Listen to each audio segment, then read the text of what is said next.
Oh dear. How you doing, Blez? Very well, Peter, yourself? Good. Good. Still playing? Yes, badly, but still playing. Yeah.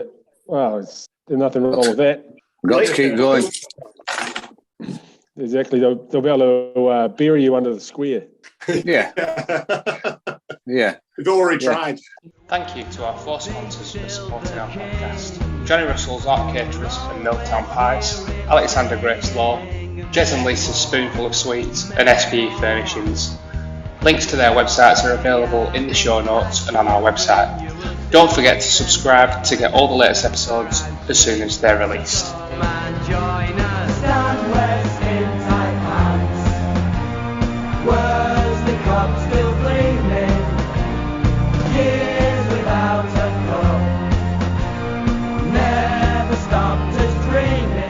Blez, can I just quickly, before we move on, ask you, are you in a log cabin in Santa's hut somewhere? I'm in Linda's grotto. Linda's grotto? That sounds a little bit strange. She made me put the hat on. You do look cool. No, Blez. Do you have a Santa's sack, Blez? Or? Got Lofty's pump bag. Yeah, you get plenty in that. Hi, Peter. How are you? Oh, there you go, mate, right? You look exactly the same as what you did. I can't. It's just like being back in time. Exactly. We haven't. Unfortunately, we can't all age like Charlie. I think he looks younger. Cheers, folks. Not till he takes his hat off, folks. Yeah. Same as me. But. And he does, I'll tell you, his fielding is still the same, Peter. He's still as athletic. His batting's not far off either. I think if we asked him to get another infield innings, I think he'd do it for us. But there we go. Hello, everyone, and welcome to the award-winning Lowerhouse Cricket Club podcast. This is the Housecast, produced and created by ex-players from Lowerhouse Cricket Club, all doing it for good fun and hopefully making things through the winter good for the spectators and cricketers and other people who want to listen to it. Please subscribe and like and tweet and everything else so you can get the podcast early and spread the word around. Well, it's a little bit of a theme now going on from the New Zealand touch. Evan Gray's first 2 episodes have gone out now, and we've got another Kiwi on tonight, an ex-professional of ours who I'm quite sure will tell us some stories, talk through a real significant season, the 2004 season. We realise that we've chatted this through. I think probably it took 2 or 3 episodes to talk through that season around the amateurs and how the league went and how the cup went, but we've never really done it with the pro on, and he can participate and talk through how he felt about that monumental season of our first cup that we won. So before we go on to the guests and introduce them and have a little chat with them, we'll go on to the friendly, fantastic co-hosts who are the one and only Joe Martin and Gary Moraes. Hiya, Joe. How's it going? Hello, Jez. How are you? I'm very well. I'm all right. No, that's good that you're great. You're back in the Joe Martin room. That looks like you've got some sort of, there used to be the football hooligans, the Suicide Squad and the like, had balaclavas like that had eyes in the top. Have you bought one of those? Well, I can relate to football hooligans. It was a dark part of my life.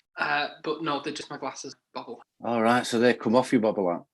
Oh, God, I thought they were little, like, things to protect you from CS spray and what have you when you're kicking off. But you're all right. How's work going? And yeah, very well, thank you. The build-up to Christmas, everything okay? Yeah, everything's grand. It's been a little bit busy this week, but it will start to slow down, I think. Right, okay. So that should be fine. Yeah. And that's good. No misunderstanding recently. Right, oh, that's good. Yeah, the time when you were talking about, I don't know if Blez has listened to it, Joe had a bit of a meltdown talking about, for 3 days, he was trying to recruit some blind teachers into the teaching profession. So yes, I believe he got Sue Bailey in, didn't he, the blind man? Yeah, that's right. Trying to help him out, yeah. Yeah, it's a shame, Joe. It's a shame. So anyway, Gary Moraes is here from right down on the south coast. Is it still nice and warm down there, or are you getting the chill like we are? No, yeah, it's all gone now, Jez. It's all gone. Yeah. It's same as everywhere else. Yeah, a few days off lately. We're supposed to have a friend of yours down for a few days, but he jibbed. So I've been preparing for some. We're getting some carpets fitted, pre-Christmas thing, all that sort of. All right, lovely. So his living room at the moment has got the contents of 3 bedrooms. Oh, cracky. So I don't know where everyone's going to sleep tonight, but it's been a bit of a Tetris thing today going on. But anyway, apart from that, beats going to work. Yeah, I suppose so. And hopefully it'll be done for Christmas. You know what it's like when it keeps going. Push back a day, push back coming tomorrow. Well, you never know. Fran will be on your case if they don't. It'll be your fault. So thank you very much, you two, for helping out and helping to produce and Joe for the editing of these podcasts. So we move on to, you've got to say, a legend of the professionals that have played at Lowerhouse. We've got Peter Fulton on from New Zealand. It's early morning for Peter. And welcome, Peter Fulton, to the Housecast. How are you doing? Very well, thanks. Yeah. No, it's good to see you. It's good to see you. Still in Canterbury? Do you live there now? Yes. Yep. Still living in Christchurch. And finished up playing about 4 or 5 years ago now, and I'm currently the head coach of the Canterbury cricket team. Brilliant, fantastic. I mean, it's interesting. We obviously do a little bit of research about the people we get on. Peter's played over 160 first-class games, scoring over 10,000 runs and amassed 11 wickets. Which is a great achievement. Certainly 11 wickets. And the runs you've got there, I'm sure, have contributed to many wins. You made your Test debut in 2006, 23 Tests, 49 one-days, and you scored 2 Test centuries against England in consecutive innings. I think you're only one of 4 Kiwis to do that. That's obviously a highlight of your first-class career. What's your memories around that, Pete? Well, I guess probably the Lancashire League link was that I got abused for pretty much the entirety of both innings by Jimmy Anderson, who obviously came through the ranks at Burnley. So that was interesting. I think that's probably like most times in cricket. If you're getting sledged, it's normally either because you've batted for a while or because you're absolutely hopeless. So. Yeah, I still haven't worked out why exactly he was sledging me. Possibly a little bit of both. Yeah, no, and it's something there. What achievement that is. That is fantastic.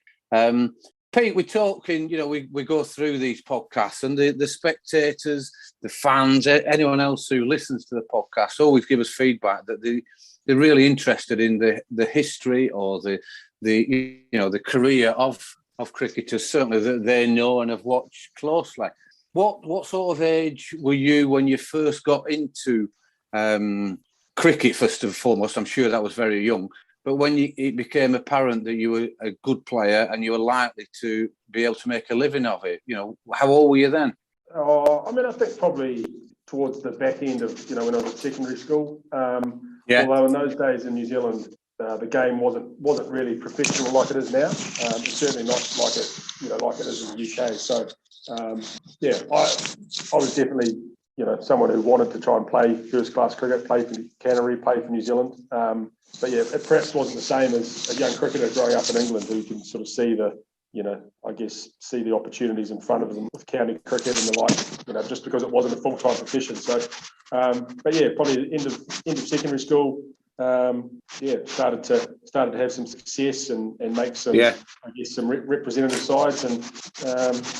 I don't think I necessarily was a standout at, in those sides, but I just probably improved, 5% every year from probably the age of about 16 to 21, 22. And, when you add up 5 or 6 lots of 5%, and as Blez would tell you, being a school teacher, things improve. And I was probably also lucky that a lot of kids that, get to 17, 18, and they discover that there's better things to be doing with their Saturday and Sunday afternoons.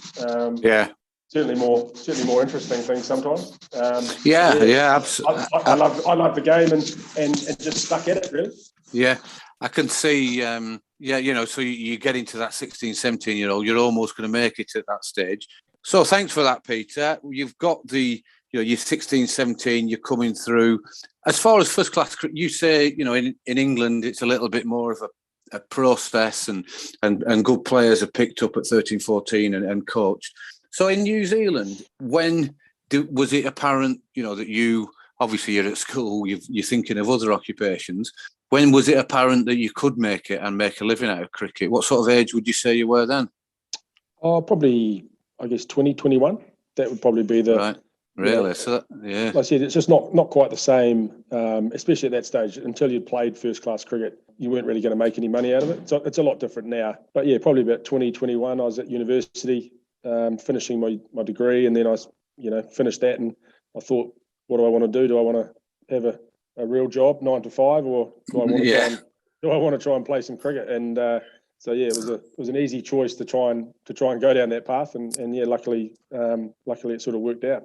I mean, that's really interesting, and then because it's quite late in life, I mean, we spoke to Evan Gray last week. He passed on his regards. I don't know if you've had a chance to listen to the podcast. He said he'd possibly meeting you this week, or... Yeah, I saw him.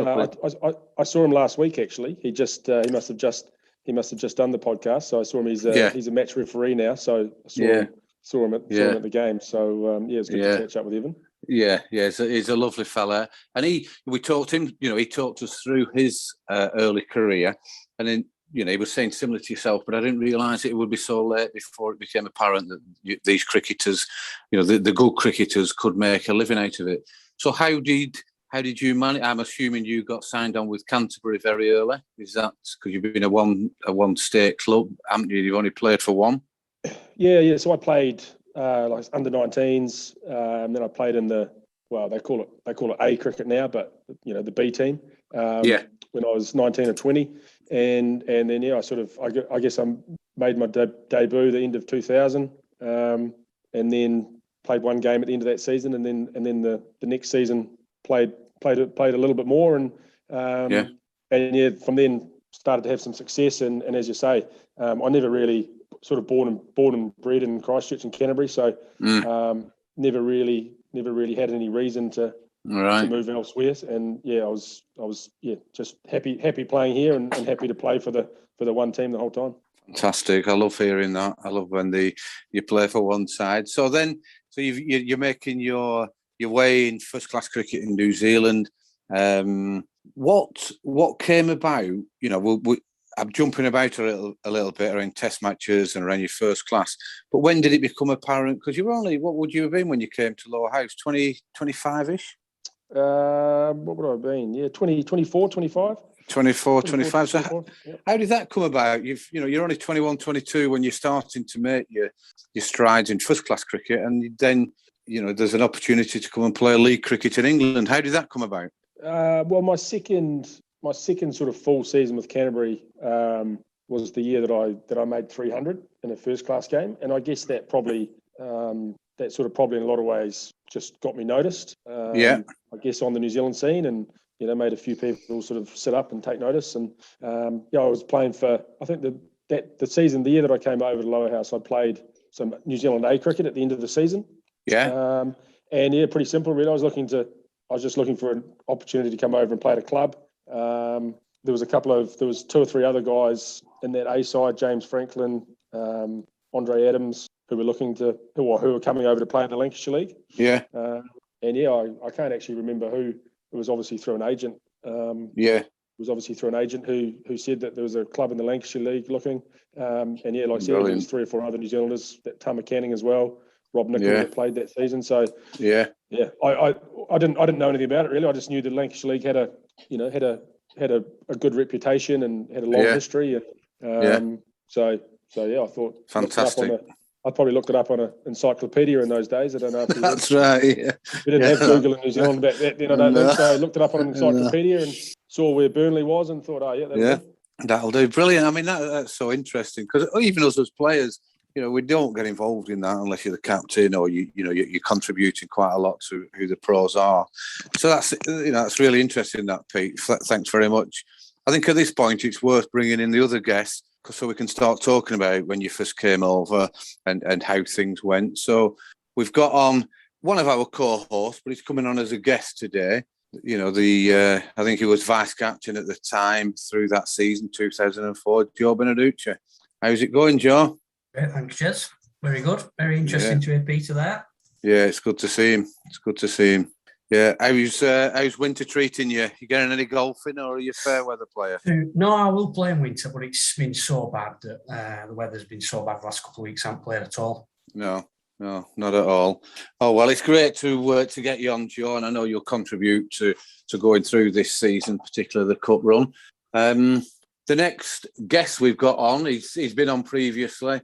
Obviously, our top batsman, a great fella, a legend in his own right, but obviously contributed quite a bit to 2004. Blez, welcome, Blez. How's it going? Very well, Jeremy. Good. Just got a bit of a frog in my throat. Yeah. Went for me booster jab yesterday. Yeah, really. I thought you'd have had that years ago. Well, months ago. No. Just you know our ages, Jez. You probably got there. I haven't had my second one yet, Bless. No, I haven't had my second one. They won't give it to all the under 40s. But you're all right. You look, Bless. It's worth commenting for people, for the listeners. We record the podcast over Zoom so we can see each other and we can have our own bands. And we fully realise that the listeners can't see. Blez, to describe, he looks like he's in a log cabin somewhere. He's had a Christmas hat on and a black polo jumper. Can you describe where you are, Chris? I'm in Lindsay's summer house stroke log cabin in the winter. Right. Yeah. Looks lovely, that. You've got some nice lights at the back and Christmas decorations. All done by me, obviously, Jez. Clearly, and I'm Christmas, sure Mr. Christmas. Mr. Grinch. But with no doubt you'll be that'll be Santa's grottos in a little while, won't it? 50p a child, everyone from Lowerhouse, come round. Well, £1 possibly, Jez. Oh, it's £1 now. Sit on Blez's knee. No, Chris, thanks very much for coming on. Really appreciate it, and we can be looking forward to talking through that season and the various games. And our last but not least guest that's coming on tonight. I mean, it's fair to say, I don't want to embarrass him. It's took a bit of persuading to get him on. We've asked him on previous occasion, and it's not that he doesn't want to come on, but this lad doesn't like talking about his achievements and doesn't like, bigging himself up, which he's not doing that. It's just going to give us some experience. So before I embarrass you anymore, Charlie, it's Charlie Cottam. How's it going, Jazz? All right, Jez, thanks. How are you? Yeah, good, thank you. Yeah, keeping quite busy. Looking forward to the spring coming round and we'll get back into cricket. Really appreciate you coming on, Charlie. You're all settled and comfortable with us. There's 7 of us on, so we'll look after you.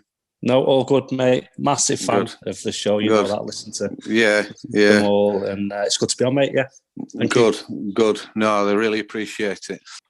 So let's move on to how that season started. We did consider bringing Matt on, who was the captain that year, but we've been through all that, and I think it's probably better to look at it from other angles. Of there's 4 amateurs on this show that played in that season, and obviously professional. So if we can start with you, Dooch, first of all, the start of the season. I've been looking at a few facts and figures, and Peter's had a great season. When you look at the facts at the end of the season of his runs and his wickets, how did you see it at the start of the season with the side we had, after the 2003 season? How did you see it going, Joe? At the start of every season, I think you have like renewed optimism, don't you? Even us lowly Lowerhouses, I think, if you win your first few games, you can't help but get carried away. And I don't have the facts and figures, but we did definitely win the first few games of that season, didn't we?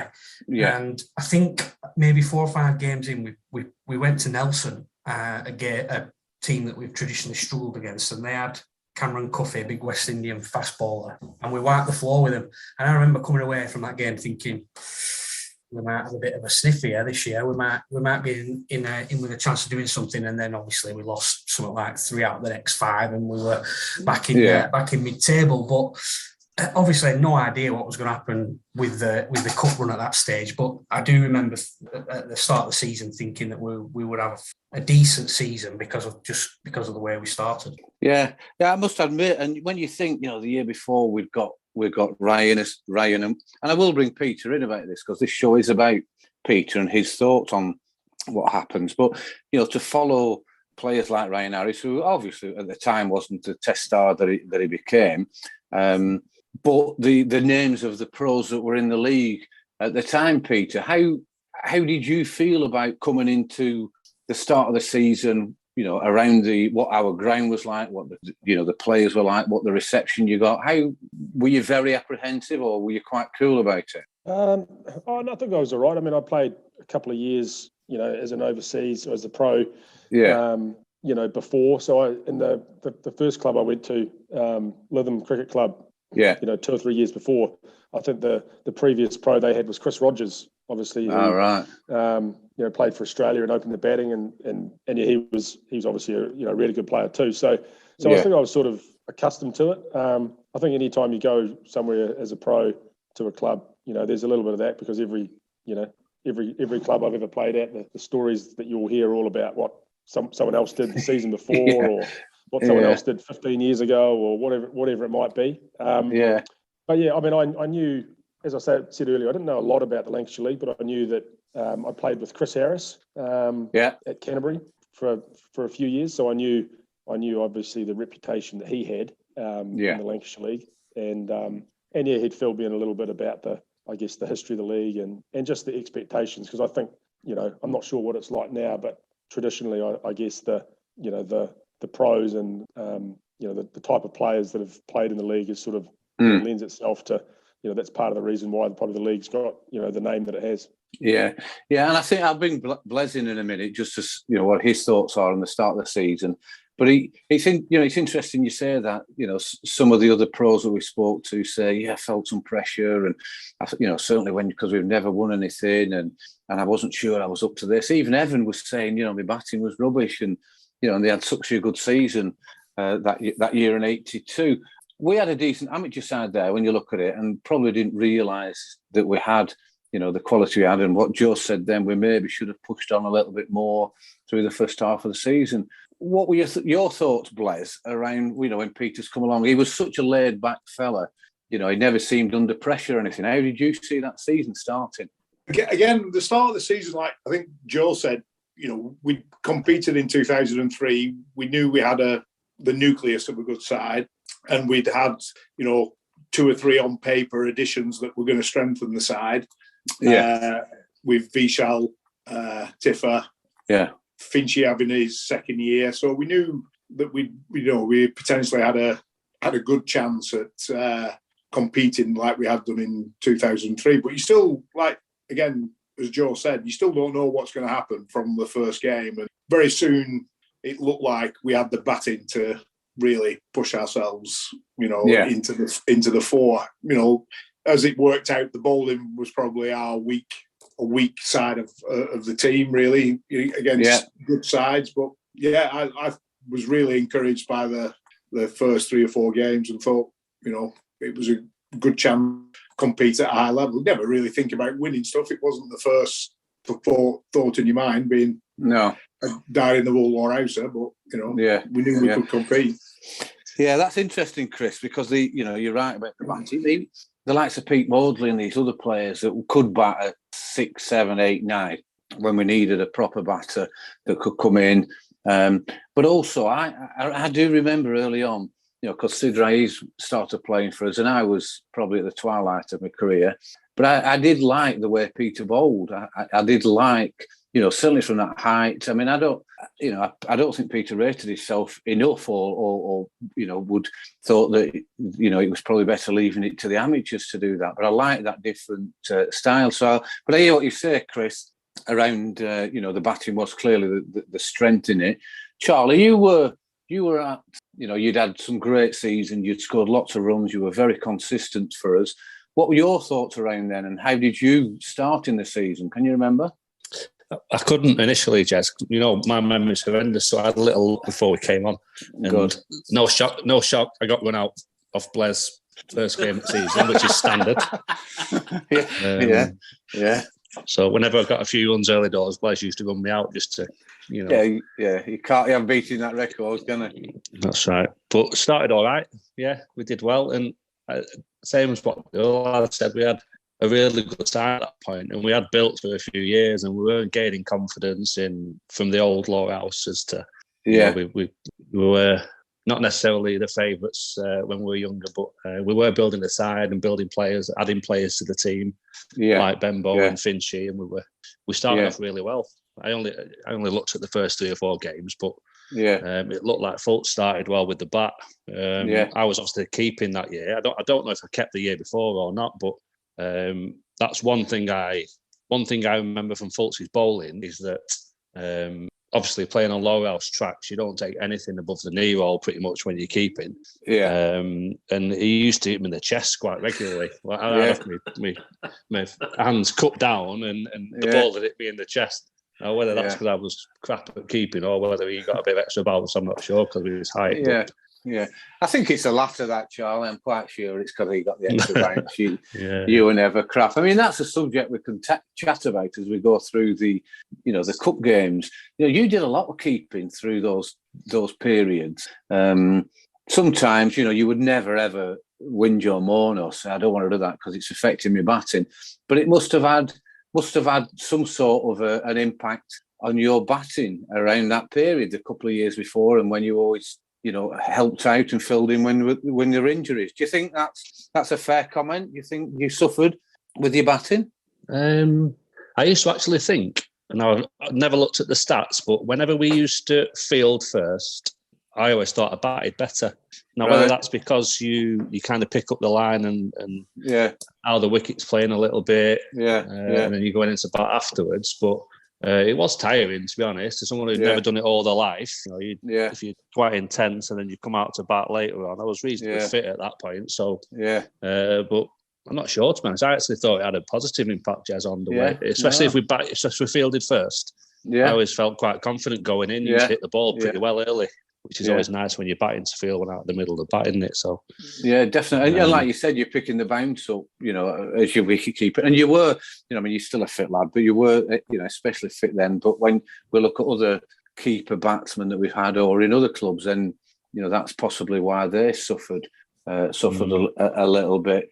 Dooch, I'm just going through a few of these signs, and I know you're vice captain there. Tommy Braley playing on the odd occasion, and Ian Whitehead. I would never have believed that looking back at it. Can you remember why that was? I mean, I've missed a couple of games there looking at it, but Matt missed a few later on in the season, because I do remember captaining a few games after the cup final. I've wound him up a few times saying that he couldn't be arsed after we'd won the cup final. He just tossed it off after that.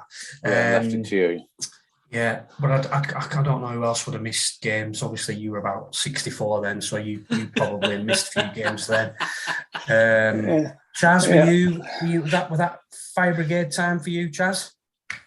Yeah, but I don't think I necessarily missed that many games because of that year, Joe. That was more early on when I struggled to get days. I think, what was it, 2004? So I was 24, so I've been in the fire service for a few years then. So I think that was probably missed because we'd been out on the piss the night before rather than fire service. Yeah, you'd missed.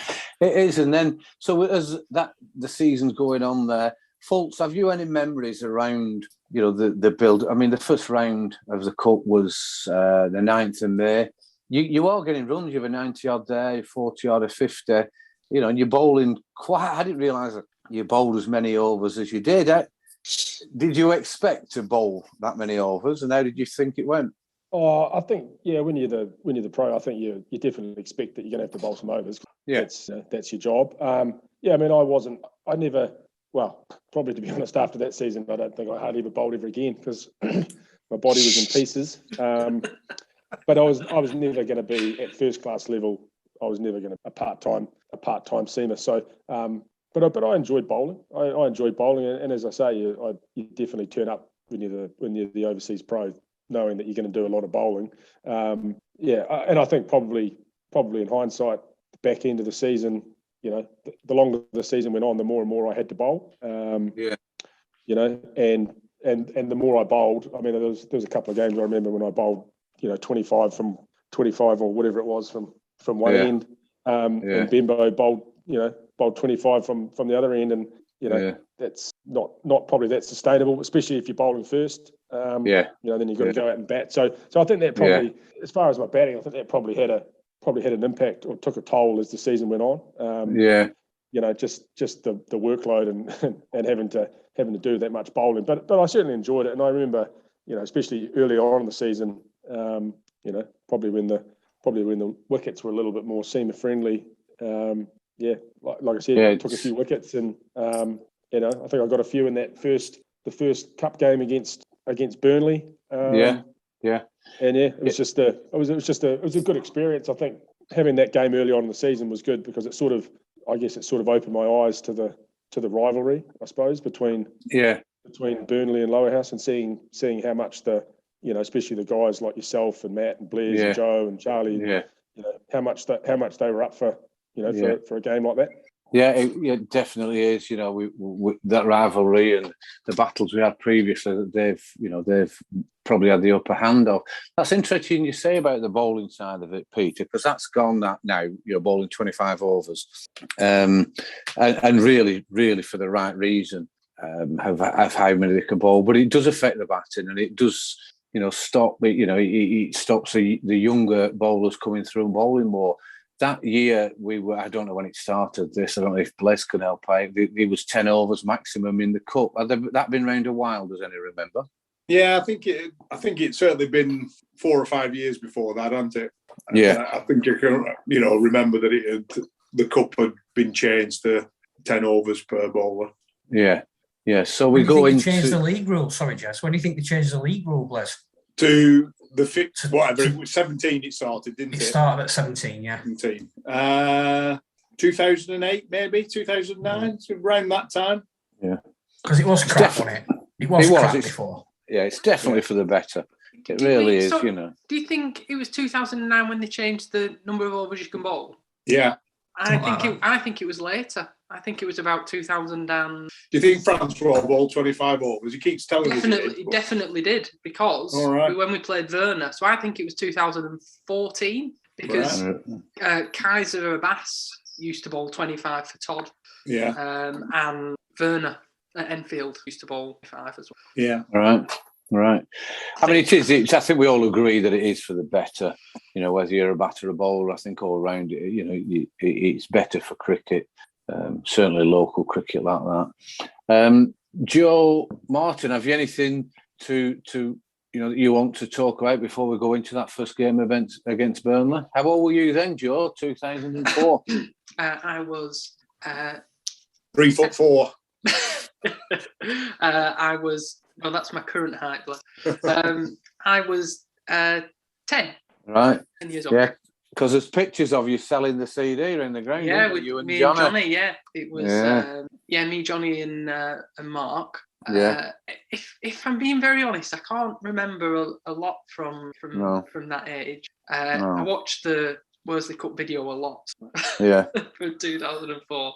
I like watching Blez and Charlie. Yeah. It was. But I'll be able to have more input about the day. But I guess my input's not actually that important then. No, of course it is. It always is, Joe. Gary, where had you moved then? Had you gone down south in 2004 or not? No. I was long retired, but I was a couple of years from leaving Lancashire at that point. So 2004 was obviously a super year in that respect in terms of first silverware, and just going back to Peter and his style of play or his bowling, etc. I think as an ex-player at that point, and obviously following the side every week, home and away most weeks, I always got the impression Peter's ball was really underrated by the opposition. And whether it's just sometimes you just get a bit of nip or the bounce or whatever, and I think that was good in some respects, because whether they just thought they could pile in and score lots of runs, but it was always a professional that contributed in that sense. He might not have sort of take 6 or 7 wickets and took those headlines, but I think very rarely I think sort of got took apart. And I think as as an ex-player watching, I didn't, you're well, like I say, the amateur signings as well. It was a very rounded team, wasn't it? It was a good side. I agree 100% with that the opposition didn't really, they possibly done a bit of homework, thinking, this lad's an outstanding batter but can't bowl. But I think there was, you're looking at the stats and remembering what I can remember, we should maybe have done better in the league, because of the batting and Peter's bowling. So we move to the 9th of May. We're at home. Burnley won the toss and decided to field, and we scored 167. I've got to say, I know Blez will take the piss. I can't remember this game at all. Can anyone remember it? I can remember the game. I can't remember much happening, Jez, really. No. Of note. Yeah, I mean, I was just looking there. Blez and Charlie amassed 5 runs between them. Peter got 41. Jonathan Clare's playing for them, but didn't bowl. I mean, was he a young lad then and not bowling? While you're going through it, Jez, Joe, will you just do me a favour? Just, I seem to remember Burnley having a bit of a poor side that year. Will you just have a look, see where they finished in league? Just check for us. Yeah, I'll have a look now. No problem. Right. Sorry, Jez, carry on. Joe. No, it's all right. So we'll go through. Finch's 44. Vishal's only got 4 there. Peter, you got 41, and you've put on 60 odd there with Finchy. You nodded your head when I mentioned it. What's your memories around that, Peter?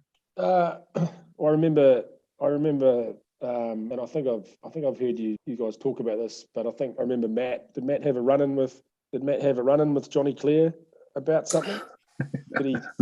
Blez is nodding his head. So there was some sort of. I remember there was some sort of run-in, and I don't know, Johnny. He might have been like 17? Was he 17 or 18? And it was sort of it's like waving a red rag to a bull, I think. Yeah. Did Matt catch him out at slip? Oh, Matt bowled it. Matt bowled it, did he? And Fultz caught it. Fultz caught it. Oh, that's right. 17. Been going on for about 2 overs. That bit of grief between Matt and Johnny Clare, and Johnny just lost the plot, and then he nicked one, didn't he? I remember that. All right. Yeah, got a big send off. But as I said before, that was it sort of opened my eyes straight away as to the rivalry and how much it sort of meant, how much it meant to the supporters, and like I said, I guess coming to Lowerhouse and not having any previous history of the club, sort of and probably the history of the club of not winning a lot. I said just sort of get that little bit of a sense of that the players in the team were sort of like, that we're up for this, and we could sort of have some success this season. 167 again. Stan keeps going on about, that'll be worth 290 now. It probably wasn't back then. Albeit we were at home. I would imagine an average score. Blez, can you remember? We get 167. Did that seem like a winning score? Can you remember? I can remember not thinking that it wasn't enough. I thought it was enough. I can't remember thinking, we were in trouble of getting beat with that score. Maybe they're batting, they had Kerry Jeremy. That's right, yeah. They're pro, and I don't think he got many runs. I don't think he was going to, scare us. Johnny Clare was obviously still a young lad. I don't know, whether he was at the zenith of when he was getting runs. I'm pretty sure he wasn't at that stage. He was still a young lad, talented but young. So I tended to think we were in a decent position with that. Yeah, and you look at the scorecard, that would indicate you're perfectly right, Chris. We bowled 6 bowlers, and it doesn't look, we got 167, and maybe at 137 for 7, they're in with a shout, and then Michael Kelly gets run out. Their pro gets run out. Holden is out. Pick up wicket, Jez, from memory, was the key with pick up memory. Right. Pick up wicket, yeah. Yeah, I thought that as well, Duke. Right. Johnny Clare Blez that year, 746 runs he got that year. You're on mute, Blez. Didn't take long. It would have been the start of. It would have been the start then of his of his run. Yeah. Duke. Burnley finished bottom that year as well. Oh, did they? All right, that's cracker. That's right. What a waste of 700 runs, eh?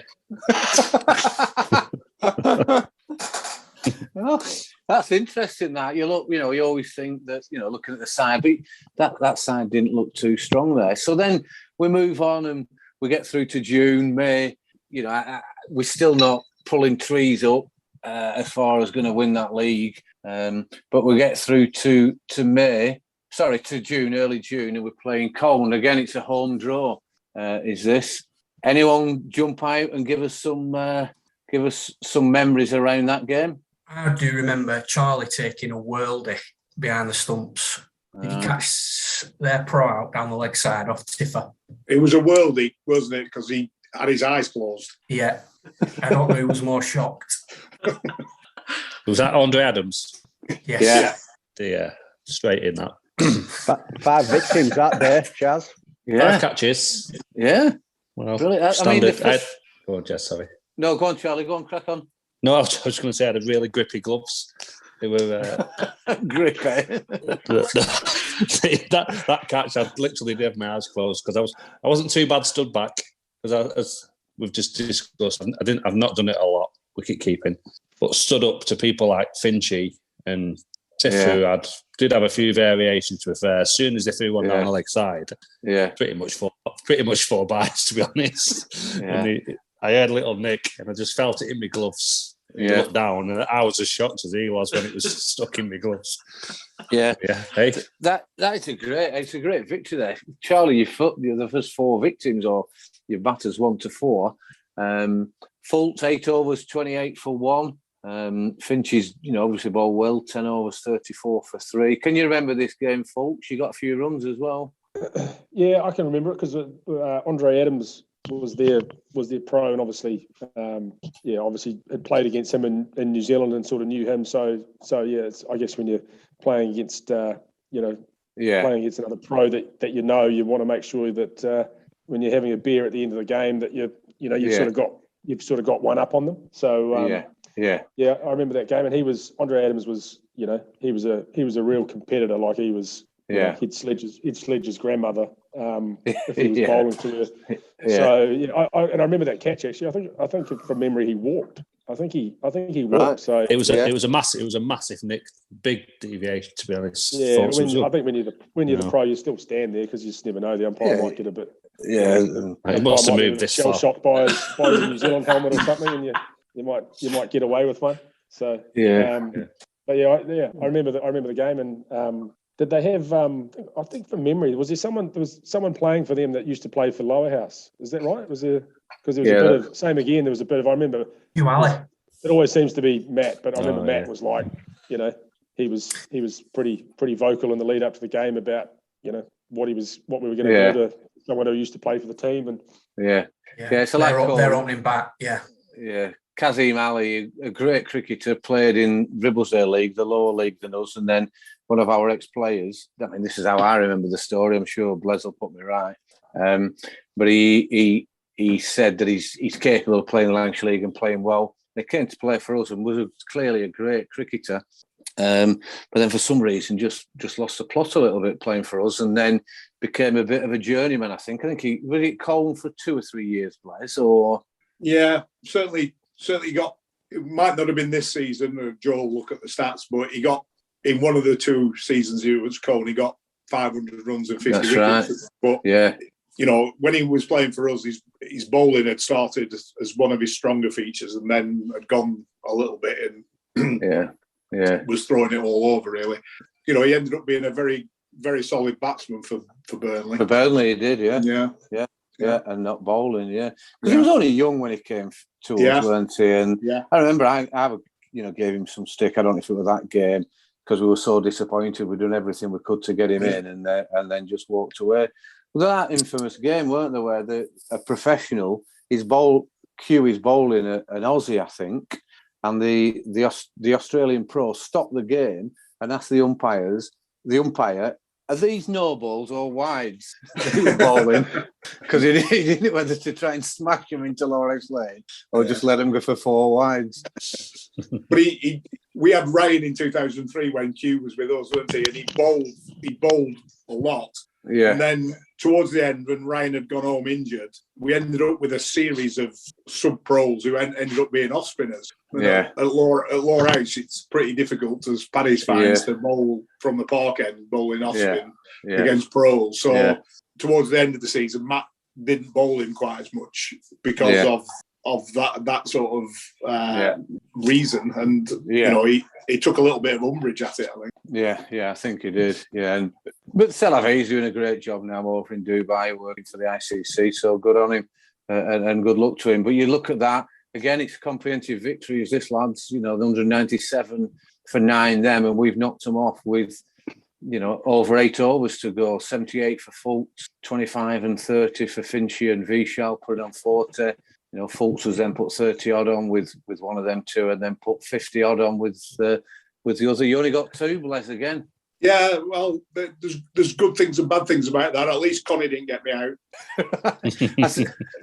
So that's Connie got you out before?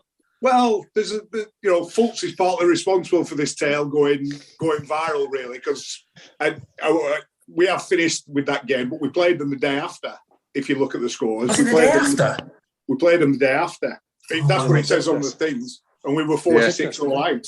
And they were always saying that Connie used to get me out all the time. Well, obviously not in the cup game, but in the rearranged the league game the day after. Andre Adams got 8 wickets. Yeah, 8 or 9, yeah, something like that. 8 or 9, and I wasn't one of them because Fultz drilled one back at Connie, and he stuck his boot out because he got nowhere near it, and it flicked onto stumps and ran me out.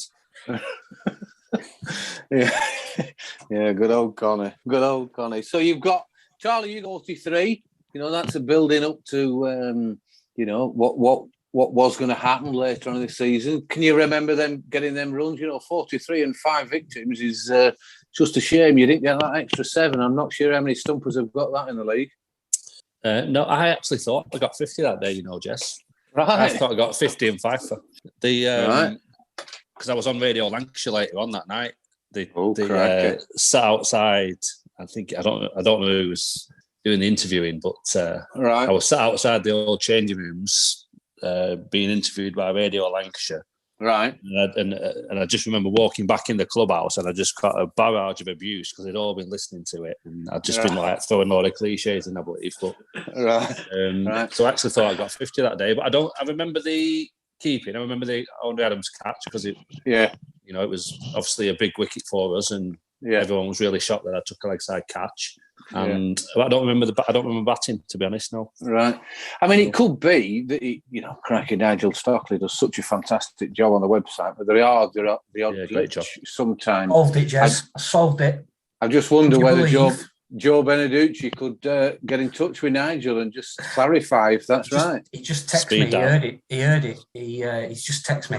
Charlie, you got 50 against Colm in the league game. All right. The year before. The year before. Right. It's not the same as that might have been. It might have been your first 50. If it wasn't your first, it was just for a while. Right. My first, actually, yeah. At Lowerhouse. Sure. Yeah. Joe Martin, has any stumper ever got 5 victims all caught and a 50? Oh, I don't know. No. I don't know. Jack Simpson. I did that day, Jess. Yeah. Well, I think Dooch will find out off Nigel. He'll message him after this and sort it out.